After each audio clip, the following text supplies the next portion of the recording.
we'll start so that we can kind of get rolling here.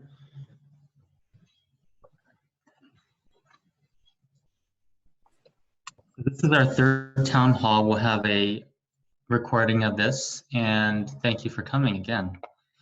And we'll have this every Thursday. That's the plan moving forward, as I think people seem to like it, and we want to be of service to people during this time, and moving forward, it seems to be a good way to connect. So good to see a lot of you here. Great to see you, and thank you for attending and participating. Let's see. Okay, so we'll talk about again updates on COVID-19. We'll talk about updates on services at our clinic as well as an open forum, and we'll spend more time today on an open forum, and hopefully you come with some questions and other type of, let me see if I can find. I can go to, it would be under participants. So if you have a question and you want to talk, and I'd love to hear from some of you via the phone call there, and hear your voices and hear what you have to say, and you know, what your feelings are about COVID or health, or any questions you have in general. I just want to talk about some things. Love to hear you on that. Hey, Amina, great to see you. Hey, Betsy. We're going to be talking also about updates on COVID here. So I think first we'll say this polling question is, how are you feeling about COVID-19 now versus a month ago? So we have a multiple choice question, and you can, I guess multiple choice mean, yeah, so basically instead of a single choice, which we normally have, you can basically choose multiple answers: more overwhelmed, more worried, more hopeful, or neutral. So if you could just vote, and we would love to hear your input about that, just how you're feeling in general, since it's been a couple months now since this has been going on.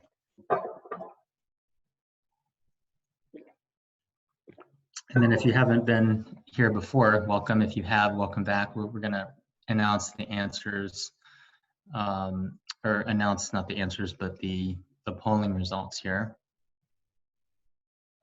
And I don't know if I can see the polling results. Am I supposed to be able to see them? Oh, here you go. Thank you. So more worried is 41% was the top one, I think, as the number of cases seem to come up. Also more hopeful, 29%. And some people are recovering now. There's a little bit more data. There's some labs that we can now use to see if there's possible immunity. Neutral, 26%. Things are kind of status quo there. And then more overwhelmed, 18%. Thank you for voting. And then this is a good question because it's about prevention here, and it's about really following some of the lifestyle practices that you may have done before the pandemic, but what have you done to kind of keep healthy during the pandemic? Also multiple choice. So it could be walking, could be eating well, time with loved ones, time in nature, exercising, gardening, staying hydrated, and then sleeping well and relaxing.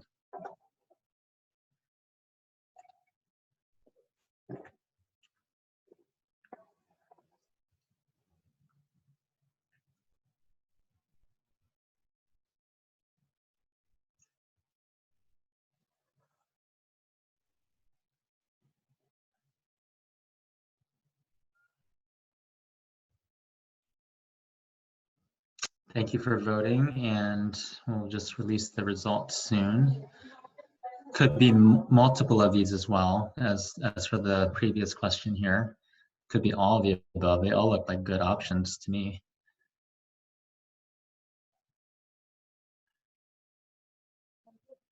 So eating well, so comfort food, and hopefully eating well means eating healthily as well. Time with loved ones, you know, time in nature. And I want to just say, as a tangent kind of thing, is, you know, eating well could mean eating foods that you normally wouldn't eat, or, you know, foods that are not as healthy. But I think also you have to think about, you know, stress levels and you know, just being gentle with your body at this time. So that's another consideration here, of course.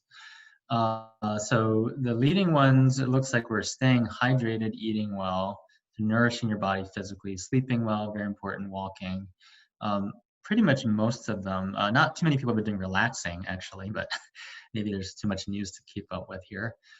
Gardening some, maybe some people are not outside as much, but Time in nature is really important, so that's great. Thank you for sharing that. Exercising. So all these things can strengthen the immune system, these lifestyle factors that we call SMART or SMART N, that are going to be sleep. We talked about in the first webinar, getting 7 to 9 hours of sleep per night would be recommended. Mindfulness, kind of stillness, a silence where you could essentially kind of let your body settle down a little bit, which will help your immune system. That could be sitting practices, it could be yoga, it could be different things, prayer, it could be different things that you would do to help with mindfulness. Activity and movement, and then real food. Ties, which is relationships with your friends, with your family, with your loved ones, with your pets. And then the other N, which I added here, was time in nature, which is something where I said is that, social distancing doesn't have to be nature distancing. You can go outside, you can still go out in your backyard, front yard, your neighborhood, walk around. And then we have certain herbs and mushrooms for immune support that we can kind of get to in more detail down the line. But, some of the things that I like to use, thyme and basil and oregano for sure. Rosemary, sage, fennel, garlic, ginger, there's other ones too, but I think these are things that are really great for immune support. Thyme and basil especially are really, thyme and oregano rather, are actually really good for the lung health. Mushrooms, so shiitake mushrooms and maitake mushrooms, also called hen of the woods, is what maitake is called. And we do find that at different grocery stores, I think. My personal favorite is Mom's Organic Market. They do have these packaged mushrooms that you can just buy, and maitake is one of them. And you can just stir fry it, put it in olive oil and things like that. And then there's supplements that you can take as well to boost your immune system. We've talked about some of these before, but a general list would be things like thyme and oregano again, would be in cooking and as supplements, as well as astragalus, andrographis, elderberry, grindelia from Australia, and then golden seal, and then reishi, which is another type of mushroom, but also is found more commonly as a supplement. I want to have some more time today at the end on any questions you might have or comments, but let's see if I can find. Yeah, so I think okay. So in the immune system, we're talking about IV nutrition therapy here for a bit. So in the immune system, vitamin C acts more as the cavalry, and I'll say more about this, what I mean about this. And glutathione acts as the generals of your immune system. So vitamin C protects the glutathione stores in your body, just like cavalry would protect generals, by serving as a first-line antioxidant to save glutathione to support the immune system's defense against intracellular infections. So glutathione will not get depleted, essentially, if vitamin C levels are adequate. So vitamin C is your first-line antioxidant defense in states of imbalance between free radicals and antioxidants, what's called a state of high oxidative stress. Vitamin C then acts as an antioxidant in that situation. Vitamin C can also act in a higher doses to raise hydrogen peroxide, which is a oxidizing agent, which actually has anti-tumor effects and also antimicrobial effects and kills off viruses and bacteria.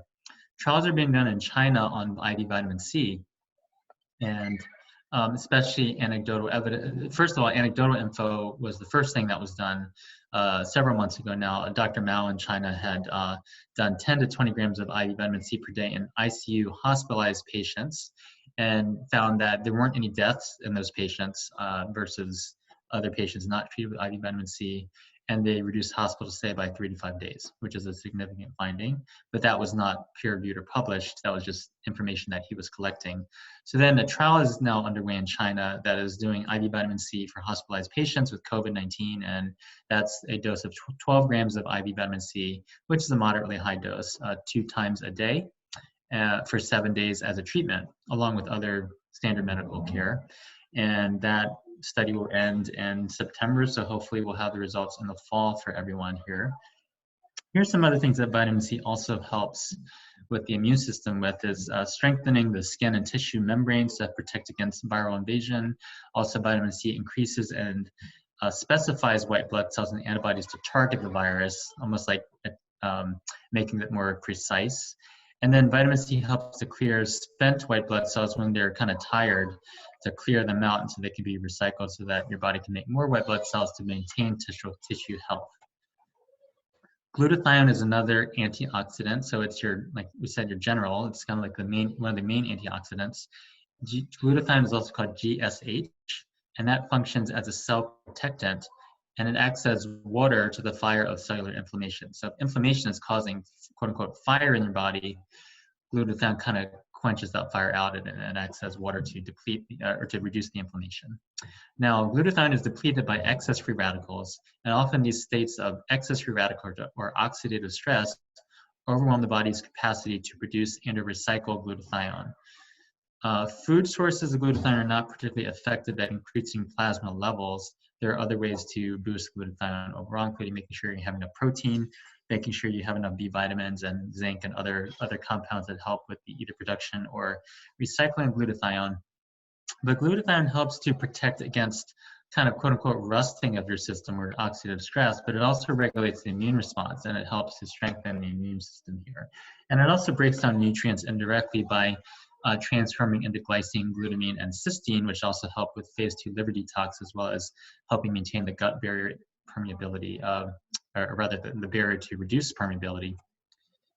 So we'll talk about that. If you have more questions, we can talk about that at the end of the talk here. So we'll go to the more clinical aspects in terms of lab work. So this was just announced yesterday, so we had to do a little bit of research on this. But yesterday, LabCorp announced that they are going to be starting blood work, which is luckily in time for when we're reopening on Monday, April 27th, for antibody testing, which is IgA, IgG, and IgM as a blood draw. I believe a single tube or 1 or 2 tubes. But that will be available, and there's a 2 to 3 day turnaround for that. We would have you see one of our PAs, Paula Marchetti, and we would have her review your health and order the test, if you are interested in that, and then you could come into the office and get drawn there by our LabCorp tech. We also have the possibility at some point of having a nasal swab being sent to your home, so you can just give yourself a nasal swab, and that's not going to be covered by insurance, apparently. It's not yet offered in Maryland. And then the rep I just talked to about 15 minutes ago, DC and Virginia may be eligible, but we're double checking on that. So we'll let you know about that. There's more information of that test called Pixel COVID-19 nasal swab on that website there. We are also getting for our clinic, Ray Biotech, which is a 10-minute point of care antibody testing. And that should be coming in the next week or two, and I'll let you know when that comes.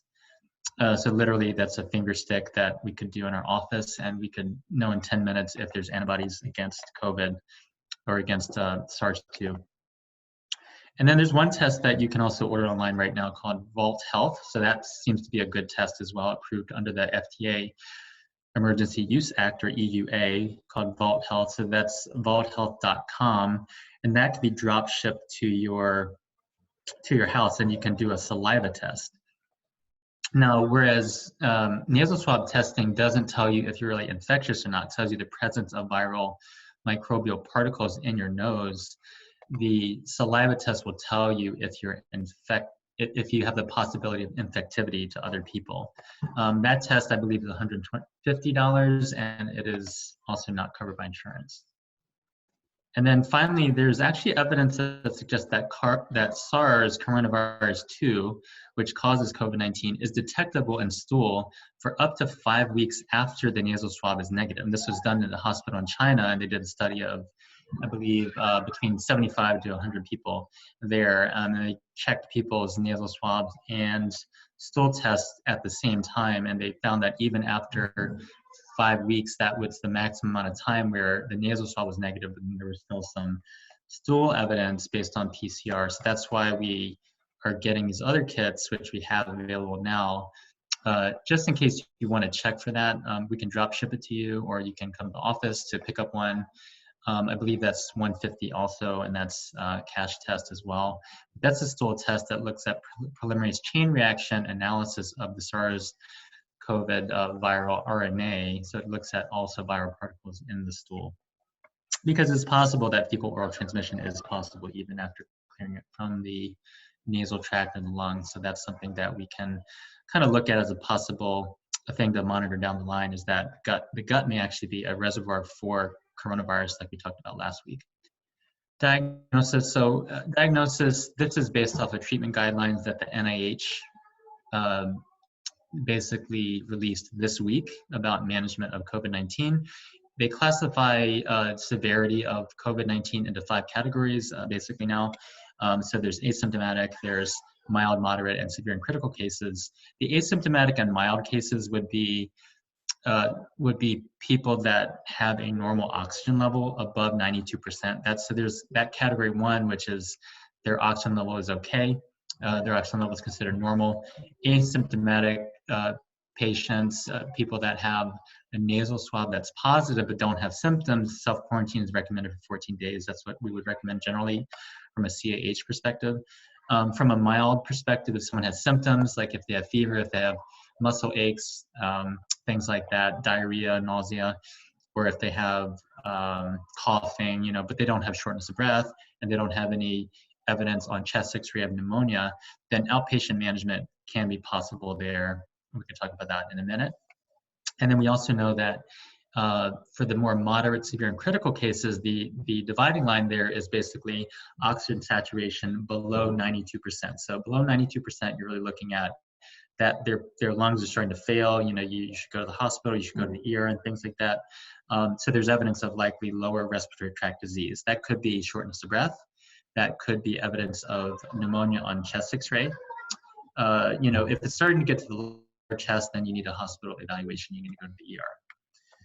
So, and then severe and critical cases are more obvious. Blood pressure is dropping. People might need ventilators, things like that. So that obviously needs hospital admission and maybe even ICU care. So one thing we want to talk about is the role of early detection monitoring, especially pulse oximetry to measure oxygen levels. So if you've ever been to the clinic or any medical clinic, you see that we always have these pulse oxes, and we can measure through the finger, through kind of plasmography, or looking at your blood levels of oxygen indirectly through light is how that works. And so we can look to see, you could actually buy these things online, these pulse oximeters. I looked on Amazon yesterday, and actually they were all sold out. So I went to this professional site and I got 10. I can get more if you are having trouble finding them. I'm getting them more if people want them. We can sell them to you at cost. I think they're like $30 each. So we can supply some to you if you want a pulse oximeter. You want to check your oxygen level once in a while, and then basically you can give us a call potentially. So I think that's one question I want to make sure that we're of best service to people here, and is something you're interested in. Are you interested in getting vital signs monitoring equipment and like pulse oximetry, and having our staff contact you regularly to check in? So in other words, if your oxygen level was low, then you could give us a call, or if it was dropping, if it was normal but not abnormal yet, but it was like dropping and you felt off, then you could call us, and that would be a way to be a little safer about it and try to catch this early before it gets harder to treat. So thank you for voting here. I'll announce the results at the end of this poll.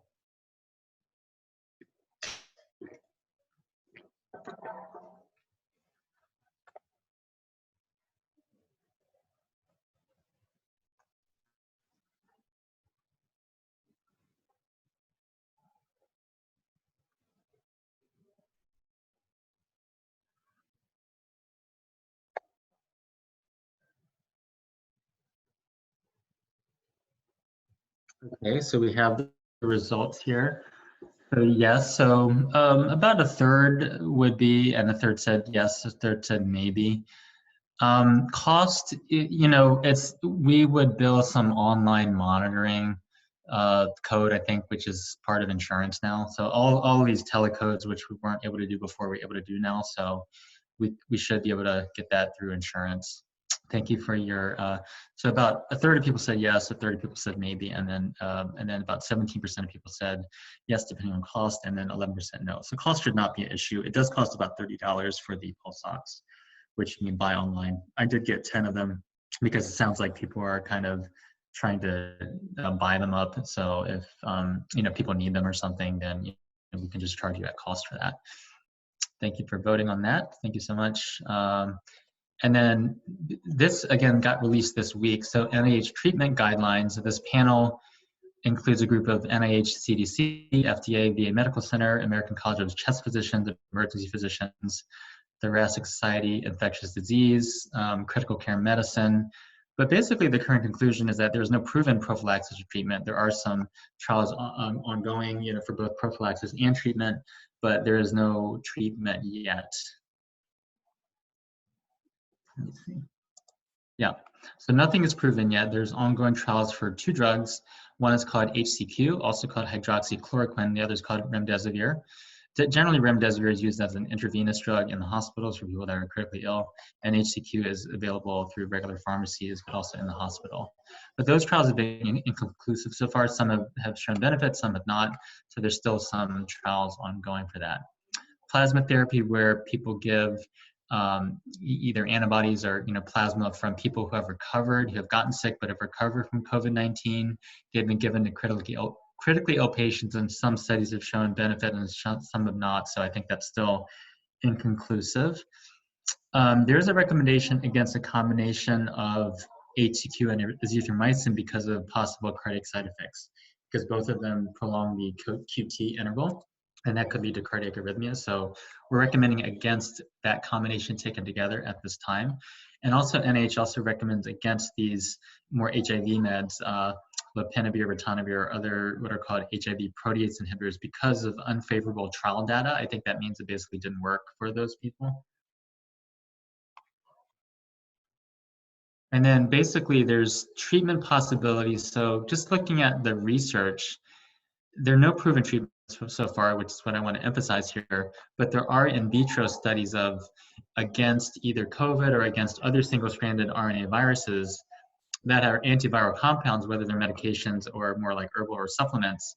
So the possibilities that I was looking at for that, based on this research, which the link is here, you can click on that later, and I think we'll have that available as a recording, is nitazoxanide is a medication that can be used for parasites, but it also has broad spectrum antibacterial and antiviral effects.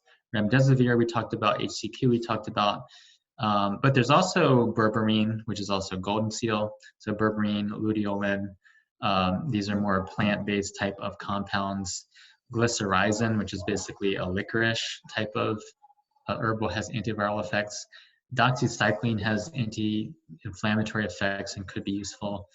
And then metformin actually is used for diabetes, but it's also been really helpful for a lot of other conditions, including mast cell activation disorder, which has been really helpful for people, as well as could be helpful in terms of overall anti-inflammatories. That could be one.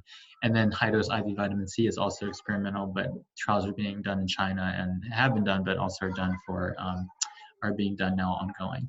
So HCQ is available at the compounding center in Leesburg, Virginia. If people are running out of their hydroxychloroquine, if they have lupus or if they have rheumatoid arthritis and all the drugs are being snatched up, then this is a place that has a compounder, so it could be there for you. So that's just a resource for you to put on there.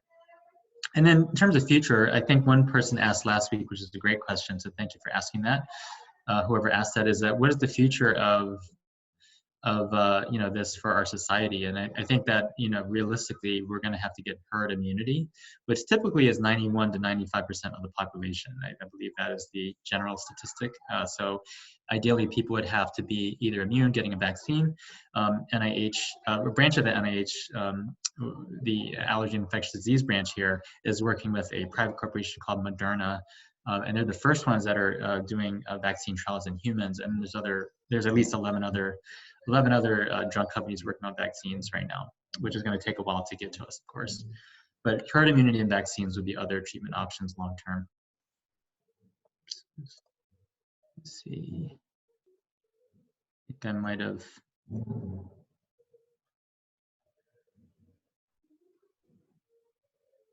Oh, okay, sorry. All right, so let me go to this. So this is, you've already seen before, but public health recommendations for community exposure. You want to self-quarantine for 14 days. If you're exposed to a symptomatic patient that was proven to have COVID-19 without wearing a mask, then you would want to self-quarantine. Otherwise, you just be alert for symptoms and practice social distancing, as we're all doing now. And then finally, and I'll leave some time here to answer questions. I know we have one hand up, so thank you. Updates on services. So I will be available for in-person appointments as needed. Most visits will still be appropriate, and we'll try to still route people to telehealth, but I'll be there if needed every day starting next Monday, the 27th. And then there will be lab draws done, either routine lab draws, but also more urgent lab draws through LabCorp. Again, if your labs can wait, then we will have you wait, maybe things will be a little bit calmer in May or June, but we'll be there, and then we'll also be drawing the COVID antibody test at that point as well. IV nutrition with Laura. I think a lot of you know Laura. A lot of you have done IV therapy and gotten a lot of benefit from that. We're going to be doing 1 patient per hour to also keep the social distancing, and 1 patient per room, basically. So really just 1 patient per hour, no additional rooms at this point, and we'll see how that goes. And we're going to be offering IV Immunoboost, which has things like B complex, B12, and magnesium, vitamin C, and glutathione, as well as a higher dose vitamin C of 25 grams, depending on the person. So that's that, and that's going to be great too, to kind of start with some of the wellness procedures and some of the things to boost your immune system with IV therapy. So safety procedures in the office for anyone coming in, whether they're getting a lab, whether they're seeing me, or whether they're seeing Laura, is that upon arrival, your temperature will be checked, and you'll be given gloves and a mask if you don't already have a mask on, and then escorted to your treatment room. And there will be no one in the waiting room. No patients in the waiting room, so patients will be spread out on the schedule to maintain social distancing in the office. And all staff in the office have received proper PPE training and are fully prepared to provide you treatment in a safe environment. We've been working on this for a while now. So I do have one exciting announcement here that I think this is actually a direct result of one of our previous webinars, so thank you for voting. Whoever voted was, bringing virtual physical therapy to CIH with Dr. Hiza Mabwana of Kimbia Physio. So Dr. Hiza is a friend of mine. He's a great physical therapist. He's going to help you out a lot, and he's been helping a lot of our patients already. So he is able to do virtual physical therapy sessions through telehealth from the comfort of your own home. It's billed under the medical practice to insurance, and in the future we plan to offer with Dr. Hiza in-person office visits on a limited basis. For now, we're just doing virtual PT. So if you're interested in that, just give us a call and let us know that you're interested, and we'll put you on the list to be called when we're ready to start that up soon. And then we had another idea which people were interested in. So we had different categories of group classes. So one thing would be, would you be interested in a group class on immune health? So one idea was to do this on Tuesday, May 12th. We would bill that to insurance. You would be in there with other people, and you could share what you want to share and not share what you don't want to share, but that is a group class on immune health, and we are trying to find ways to basically not only provide disease care, but also provide health care to prevent immunity. To be of service to you right now. So thank you for voting on that.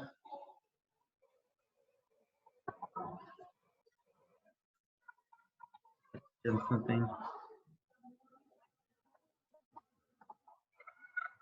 You might hear my kids in the background. They're having some fun here. So yes, maybe. So thank you, and no. So 59% yes, 59% maybe, and 2% no. So definitely, if you're interested, then we will have a way for us to contact you. I think the first thing we would do is you could call our office and express interest in that, and we can go from there. So that will be Tuesday, May 12th, which is actually in a couple of weeks from now, and I'll be there on that. I'll be giving that group class. What time of day do you prefer for a group class? Again, this is a very patient-driven process here, so we want to be best service at the highest number of people, and your time is valuable here. So, what is the best time that's going to be convenient for you? It could be lunchtime. We're thinking either lunchtime from 12 to 1:30, 12 to 1 or 12 to 1:30. We'll have some time for questions and things, at the end. So we won't be pressured if it runs over, 12 to 1:30. And then late afternoon would be another option, 4 to 5:30, because that's the time people are usually ending work, let's say. A lot of people are. Or a different time. There might be a different time. As long as it's within the sun, being up as opposed to dark, we're open to that too. So thank you.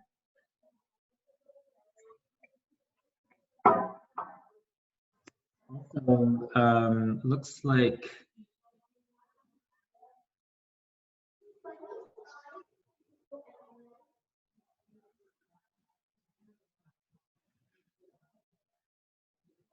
also a message from Liz, one of our acupuncturists, is that if you are looking for acupuncture, and I think this is a great treatment right now at this time to boost the immune system, and if you're a new patient and you haven't seen her before, because I think she's reaching out to a lot of her established patients, but if you're a new patient and you want to see Liz, you want to see her acupuncture, one of our acupuncturists, Liz, who's great, and I think she's an amazing healer. If you have quality of life issues and it's significantly impacting you, then she'll be happy to see you. So please reach out to Liz, Elizabeth Bear, at CIH here. So most people prefer lunch. 69% prefer lunch, and then 31% are late afternoon, and then 0% another time. So I'm glad we got the times right. Thank you. So lunchtime, it's going to be probably lunchtime, most likely. We'll see how that goes. Maybe in the future we'll offer different times, or we'll see if we can accommodate as many people as possible. But thank you so much for that. Okay, and then this is a comment from one of my patients, and I think it's a great idea. So I'm gonna give that person anonymous credit for this. Are you interested in a webinar on mental health related to COVID-19? Yes, no, maybe. Thank you.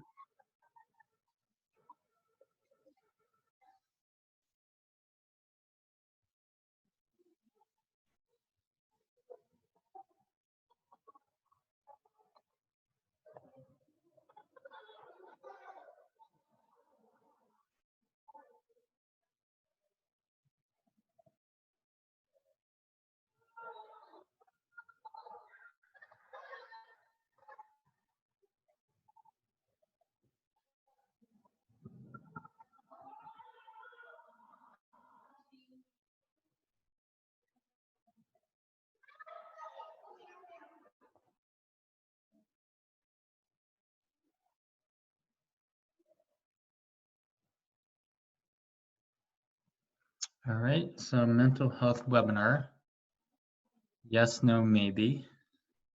Let's see the results. So about half and half, 46%. Oh no, more than half, okay. 46% yes, and then 39% maybe, and then 15% no. So thank you for the responses. So more people than not were at least maybe interested, and definitely 46% interested. So certainly mental health is a huge part of this right now. I think the anxiety, kind of the maybe feeling like there's just so much uncertainty, and what can we do about it? And so there's a lot of mental health.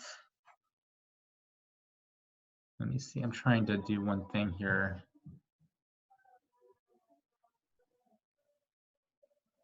Just getting on my camera, but our video, okay. Again, I think I'm in the slide share, so I'm not sure where the camera thing is.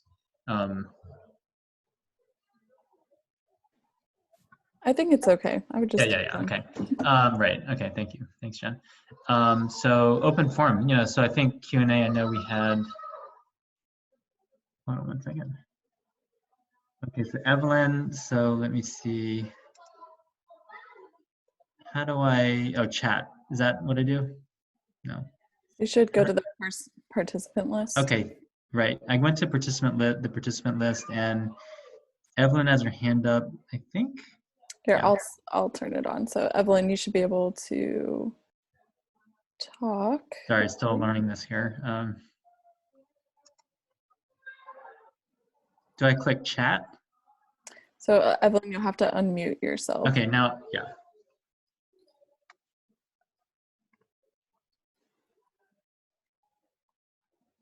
Sure will. So for Betsy, same thing. And Laura, you'll have to unmute yourself to talk, but the floor is open. Okay, Laura looks like she's on. We'll get to Betsy and Evelyn also. Hey, Laura. Hey, Dr. Wong. My question is about the difference between having an asymptomatic case versus having antibodies present. And if you have an asymptomatic case, how many days are you asymptomatic versus if you had it and you have to wait 14 days? If you're asymptomatic, you have it, but you're I'm just confused. And then also, you know, how some people say, oh, they're a carrier of something, but they don't have an active case. So what is being a carrier of something? I just need that clarified a little bit.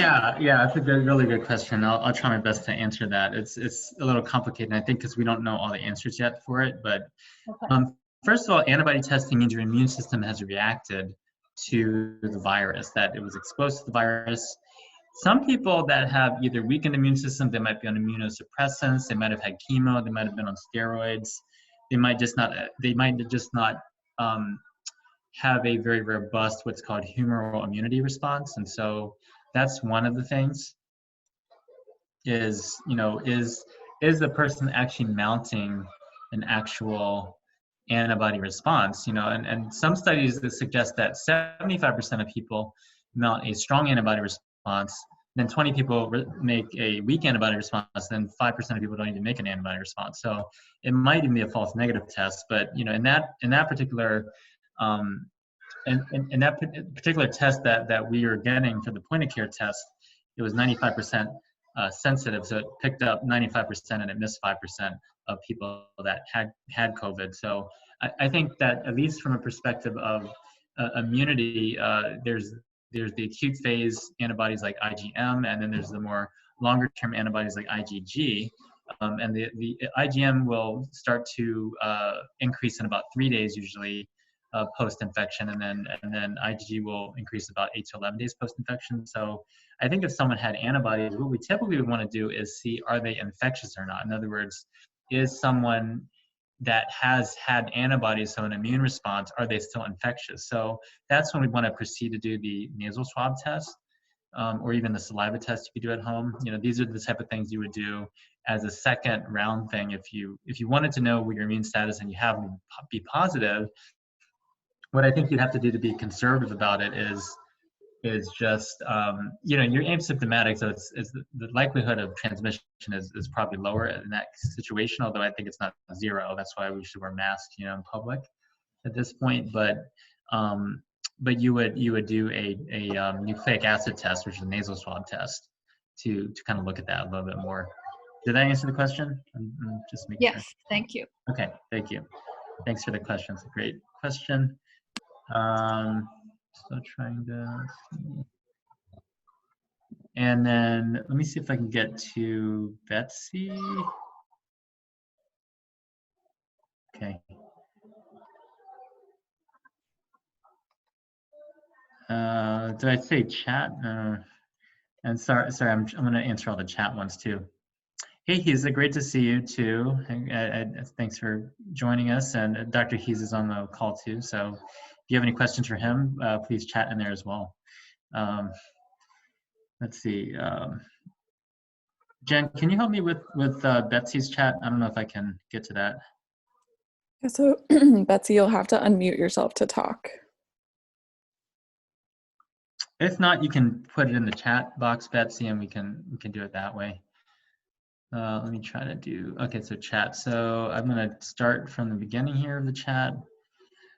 So whoever wants to order the pulse oximeter, you can order them online. I was looking at that last night and all the Amazon ones were all out. So I would, let's see, yeah, so email Jennifer Thomas, who's my medical assistant, through Charm, and then just say that, you know, you would like a pulse oximeter, or we could reserve one for you. They're about $30 or something like that, and we can figure out a way to get it to you. Stacy, thank you for the feedback, everyone. Stacy wrote, "What are your feelings about a berberine and HCQ combination. Yeah, I think that would be, you know, generally a good thing to do. You know, potentially we could talk about that more, you know, down the line. But vaccines, are they generally safe? I think it depends which one you're talking about. I don't know much about the mRNA vaccines that they're trying to develop right now. That's the NIH one they're trying to do. So I don't know if I have too much of a comment on that right now, except we just have to get more data on the safety data on the COVID vaccine. Can you please, thank you for the question, Suzanne. Leslie asked about, can you please explain IV nutritional therapy in more detail? Sure, thanks for the question, Leslie. We actually submit IVs through insurance now, which we've done since the beginning of the calendar year. So, and they're actually paying for it that way. So we're able to submit everything via insurance, which is kind of nice. We will be checking your insurance to make sure they cover things. Generally try to do that for IVs. If you recently finished chemo, it would be generally appropriate, but definitely have a consult with your practitioner to discuss that more. I think the antibody tests are not, I mean, definitely antibody tests, and thank you for the question, Leslie. So Tulin was asking about, can you discuss the issue of reliability of the antibody test? There's been a lot of news about questions of reliable antibody tests. First of all, most of the antibody tests, including some of the tests that are out there that we're kind of providing here, they're not FDA approved the way they traditionally are approved, where FDA kind of third party goes in and validates the results. They're really, you know, this is really based off of need now, more emergency needs. So we want to try to figure out who's immune, who's not immune, potentially, even though they're not, you know, 100% reliable for that, and give us a little bit more guideline than zero data. So, you know, because of that, you know, under the EUA Act, we were able to you know, bring these to the table clinically. But, you know, there is a question of, you know, they haven't been completely FDA validated, like, you know, all these tests that are clinically available have not been. They've been FDA approved under the Emergency Use Act, but not sort of in a traditional FDA way. In terms of the in-house studies of the antibody testing, we're usually talking about over 90% sensitivity. The one we're going to use is 95% sensitive, which means, you know, if someone had COVID, then they'll pick up 95% of that and they'll miss 5% of that. So it's pretty good, but it's not perfect. And I think, you know, down the line, there'll be more FDA oversight over this. Right now, it's pretty early on. And I think that in some ways we don't know, to be honest, you know, for some of this. But I think we do have to kind of get started on this a bit. And I think the other thing is that when the antibody tests are positive, asymptomatic, that's when you have to proceed to what's called the gold standard, which is the NAT test, the nasal swab, which can pick up maybe people that you wouldn't otherwise know would be immune or not. And then Robert, and I'll get to, let's see, well, I guess I'll go to Jennifer just down the line here. Thank you, Jennifer. Also, so between the vault and the stool test, I mean, there's not a direct comparison there, so I would say it's hard to answer that question. I think between vault and stool, you probably want to do vault, I would say. If you had to choose one, I'd probably choose vault, because that tells you if you're infectious or not. I guess in theory, stool would also, but you would have to do fecal oral transmission, and that might be harder to transmit that way. I think it's not impossible, but, you know, if the virus was actually in the saliva, then that I think would be more likely to transmit just by the nature of that. Thank you for the question, Jennifer. Okay, and then Robert asked, there seems to be a lot of uncertainty about the accuracy. Yes, okay, so that's a similar question there. I think it's a similar answer. I think that there is uncertainty about them because it's been approved through Emergency Use Act here. And so I think the ones that we have seem to work based on their own in-house specifications, their own validated tests. But, you know, I think, again, we have to follow, the biggest thing is we have to follow up these tests with other tests, you know, with either a repeat test if we want to do that, or we could do the nucleic acid test or the vault test or different things like that. So I hope that answers that question. Okay, Kathleen wrote that tried melatonin, but it seems to make it harder to go back to sleep. Hard to say about melatonin. You know, we know that melatonin will help you fall asleep. It may not it may not be helping. It probably wouldn't help you stay asleep. So usually if you're having trouble staying asleep, you're really looking at either a high cortisol level or a low GABA level, and there might be other things you can do for that. Lemon balm, lavender tea, things like that, valerian. There's medications that you can do as well for sleep that help with GABA. But it may be that it might be too much for you as well. And then usually I would ask people to cut back on the dose and take half of the dose and see if that helps you without causing any side effects. Thank you for the question. Michelle asked, if someone is asymptomatic and coming to live at my house, how long should they isolate? So you're asking, I think you're asking if you are asymptomatic. I mean, if your guest is asymptomatic, so you're basically assuming that they might have COVID or something like that. Yeah, I mean, I guess if they haven't had any symptoms at all, I'm not sure that they would have to self-isolate. But I suppose if you wanted to be super conservative about it, which I think would be also reasonable, they would just isolate for 2 weeks and just make sure that they didn't have symptoms around time before they integrated. Because that would be the maximum time based on studies that it kind of takes to incubate the virus. Okay, so then thank you for the question, Michelle. And then other Michelle with 2 L's, she asked, thank you for Michelle for the feedback. So Michelle with 2 L's, hi, how are you doing, Michelle? And is it still effective to do oral supplements such as liposomal vitamin C, glutathione versus coming for IV therapy, and which doses are recommended brands? Yeah, I mean, there's so many different brands out there. It's hard to pick, one brand versus another. I mean, there's certain brands that are considered professional brands or triple certified by good manufacturing processes and things like that. So we like Designs for Health and Pure Encapsulations. There's 2 of them. There's a lot more that are good, in terms of oral supplements. Versus IV therapy, they work differently from a pharmacokinetic perspective or from a blood level perspective. There's a certain amount of vitamin C that you need to get for it to be cytotoxic to viral cells or to basically cells that are infected by virus. So I think IV vitamin C could be helpful for immune system boosting in addition to oral. If you can't come in for IV vitamin C, then I think doing, generally on people, I'm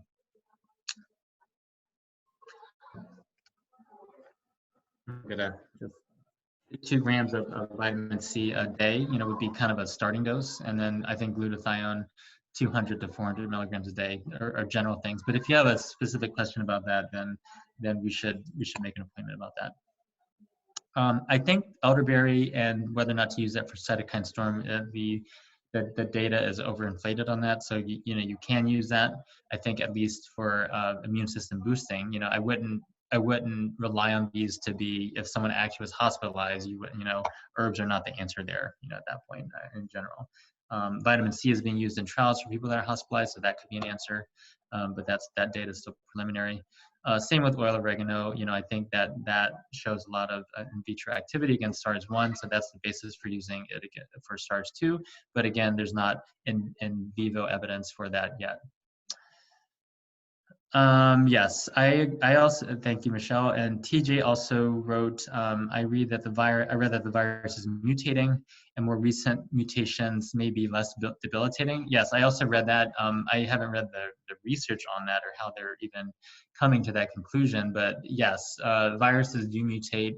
The genome is generally unstable and viruses are expected to mutate, and that's what happens with influenza virus, is that you have essentially a slowly mutating virus that mutates every season. And it's possible, it'll be great, right, if it mutated to be less virulent. I mean, then we maybe wouldn't need to be as stringent about things, who knows.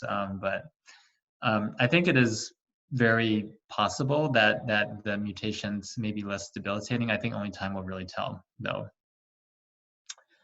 Thank you for the question.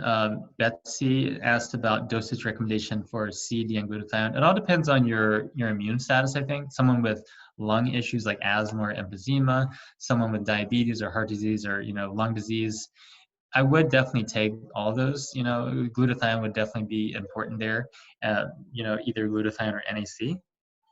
And then I think for the vitamin C, again, about 2,000 a day at least.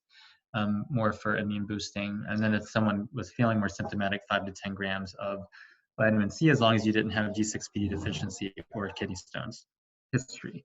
Vitamin D depends on your levels. You have to check serum levels of vitamin D. You don't want to go too high, and you don't want to go too low, obviously.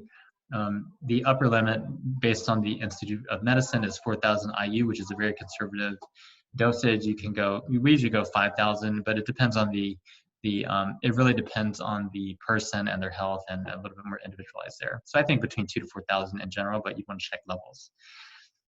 Should we, and then Yolanda asked about, should we be, thank you, Betsy.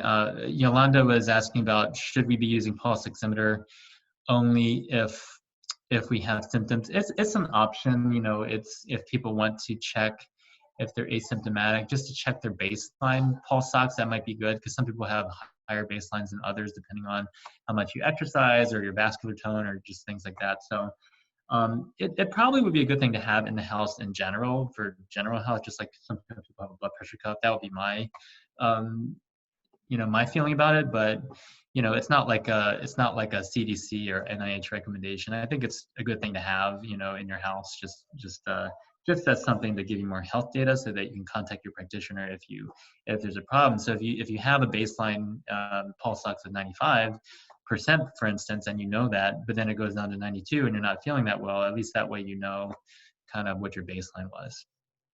I hope that answers that question.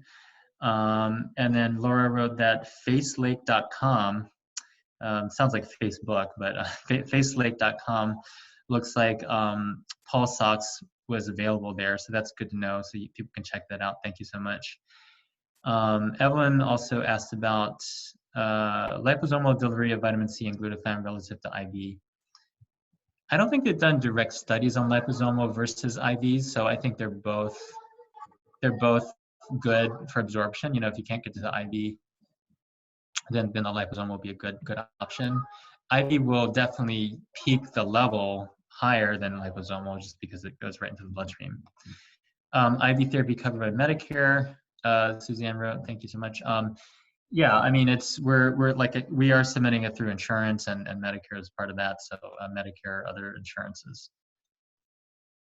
Thank you. Okay, TJ, and another question that's a great question too is, have they figured out what level of antibodies would provide immunity? Definitely, they have not figured that out. They have not figured it out. And so a lot of what's happening right now is conjecture based on previous coronaviruses like SARS-1, which is about 1 year of immunity if someone has a high level of antibodies, but they haven't quantified it. They haven't defined that yet.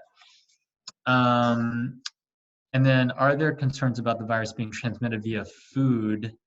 I mean, sure, I suppose if someone wasn't wearing gloves or something and they touched their face and then they touched the meat or vegetables or whatever they're preparing, in theory, I don't think I've heard of any documented cases of that happening. I think it's usually going to be fomite transmission if someone sneezes on something or coughs on something and then you touch it and then you touch your face. So in theory, if food prep workers, grocery store workers, they might infect each other.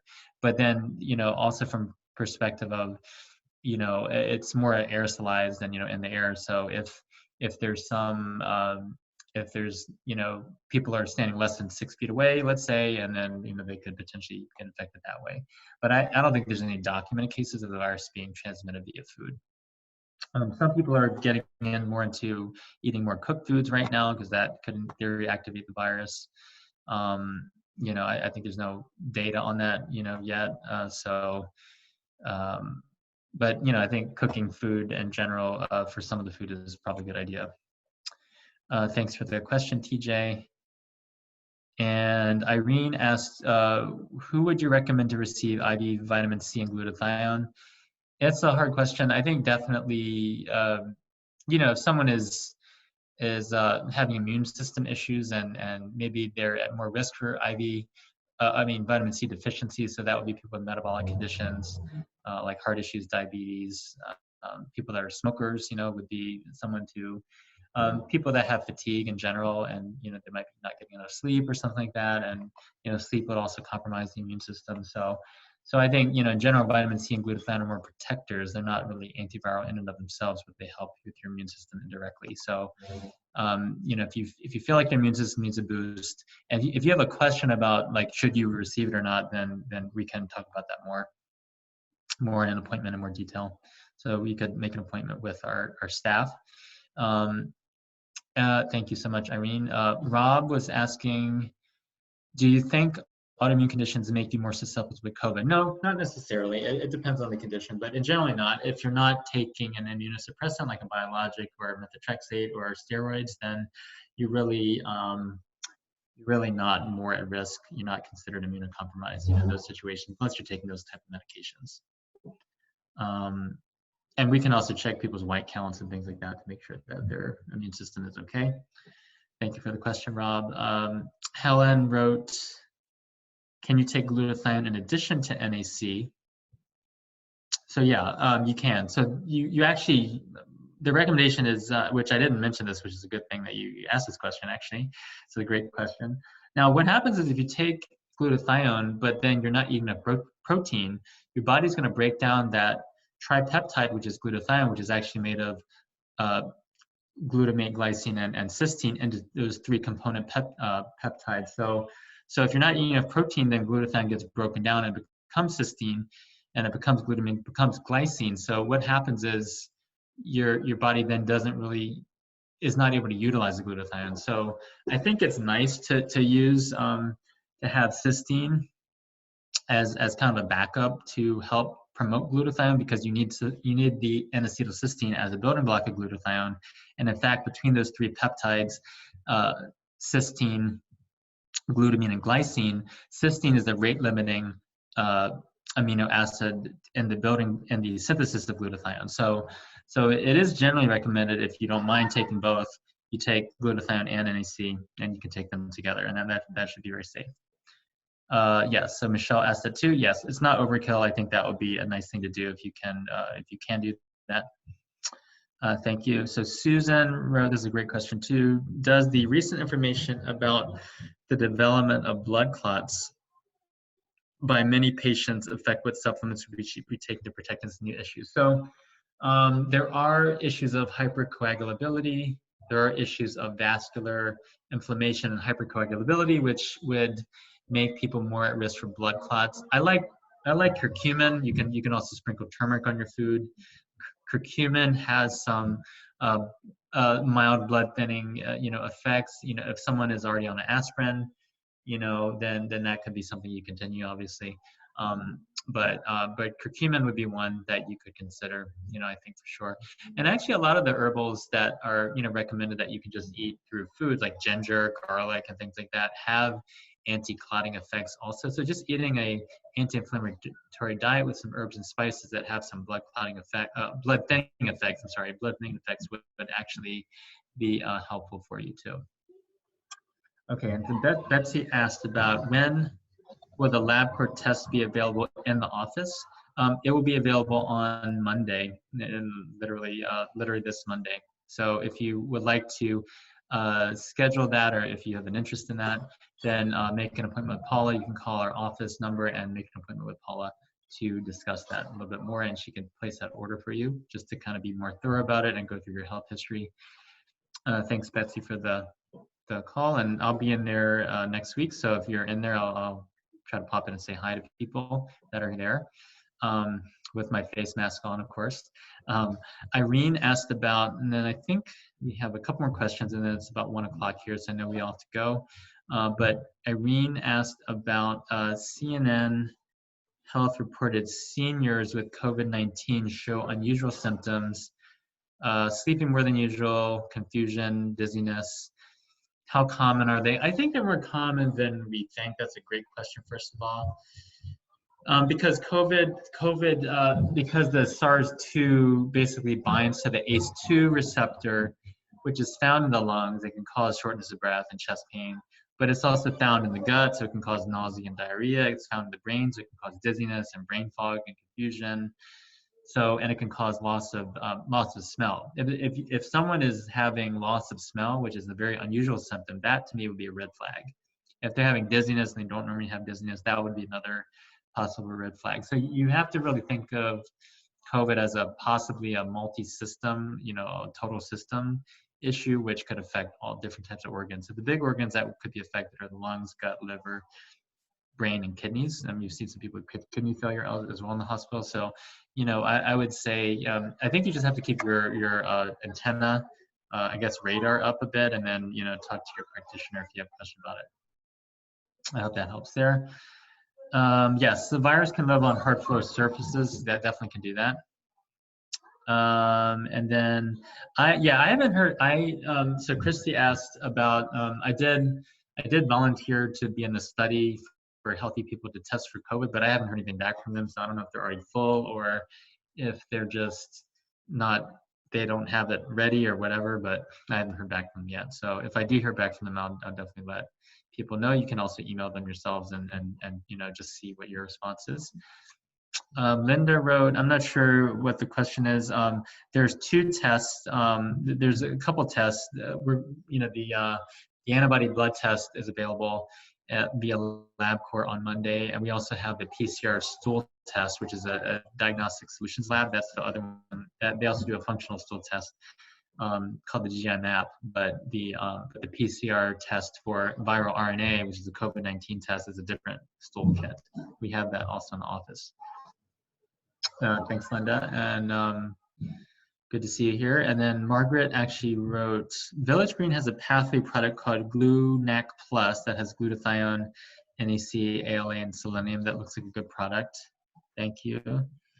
And then Irene wrote, there's a clinicaltrials.gov. This is good. This is very helpful. Thank you for, I'm going to actually paste that in and look myself too. Thank you so much for that information, Irene. So it's past 1 now. I hope that you got something out of this today. And for those of you who are getting labs on Monday or getting IVs on Monday, I look forward to seeing you there. And have a great week, everyone.